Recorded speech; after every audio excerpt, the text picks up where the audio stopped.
Hi, Kathy Herron, Century 21 Alliance. I'm out here at 3402 Shore Drive, Cape Bay Beach. Just wanted to give you a quick view from the second floor deck. This deck runs the full span of the house, so it's an amazing spot for entertaining, hanging out, checking out the bay, and watching the sunset. Let's take a look around the rest of the house. The living room is a great space. It offers additional dining area, plus now has breakfast bar seating leading into the kitchen. This kitchen is a great space, being very open. It's the heart of the home with plenty of room to prepare meals and still be a part of everything that's going on. It offers island seating, a breakfast nook, and a nice open floor plan. We know it's not completely finished just yet, but the sellers would be happy to offer buyers a $10,000 concession so that they may choose the countertops and appliances of their liking. This dining room is also a great space.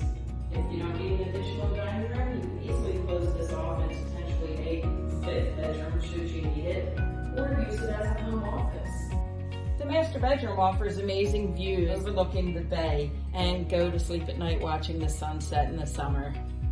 I'd love to help you with this home if you're interested, or if you know of anyone that's thinking about selling or buying a home in the area, please give me a call at 609-780-3938.